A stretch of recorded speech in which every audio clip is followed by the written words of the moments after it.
Hey everyone, how's it going? Minor malfunction. Two quick tips of the day. One is I'm at my open house at 5133 Meadow Hill. This is a super clean, super well kept bungalow in Elizabeth Gardens, and just a beautiful yard and super well kept. Like this place, although it's a little bit dated everywhere, is clean as anything I've ever seen.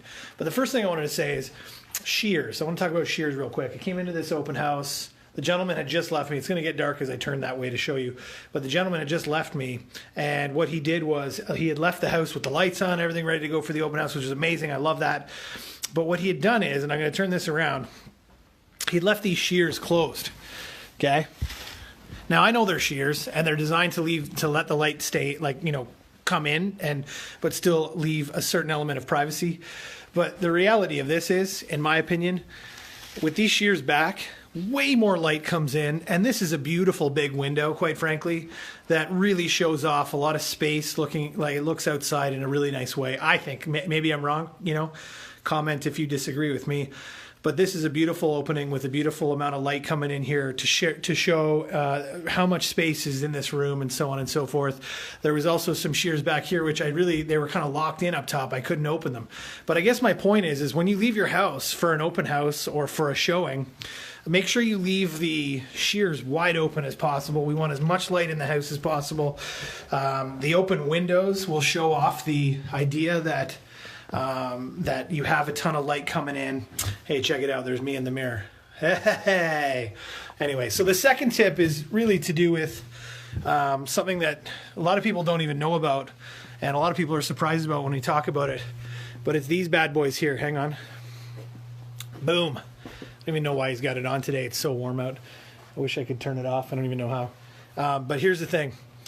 This one, I've done a little quick search on Google. This particular brand, which is a Regency with a specific model number, is fine. But what I will say is this. There are wood stoves out there manufactured by Majestic and a couple of other brand names that are faulty and have been put on a government recall list. And the company that actually manufactured them doesn't exist anymore. So even if you tried to go and fix the problem that was happening, and the problem that was happening was they'd be running just like that one was downstairs, and they just flat out, like the glass would pop and explode. The whole thing wouldn't burst into flames or anything, but the glass would explode on the front because it overheated or something. And it injured a few people and so on and so forth. I guess the reality is because there's no manufacturer anymore, there's no way to get parts. No one's manufacturing parts for it. So what's happening is they can't fix it. So it has to be replaced. No question, that has to be replaced. If a gas guy comes in and does a service and knows what they're doing, they will shut it down and you won't be able to use it anymore at all. So those are my two tips. Shears, and go and check the model number of your current gas wood stove or gas stove, I guess you'd call it, and see if it's part of the recall list from the Government of Canada relating to those numbers or that information that I just gave you. And you'll run out. That in itself will, ease a lot of headache and heartache from stupidity that could come up. If a good inspector comes along and sees a fireplace like that, now you're going to talk about a $1,500, $2,000 replacement cost just to change that out after the sale's done, which is stupid when we could know about it before and deal with it before. All right, that's all. Come visit me, 5133 Meadow Hill. Guess what?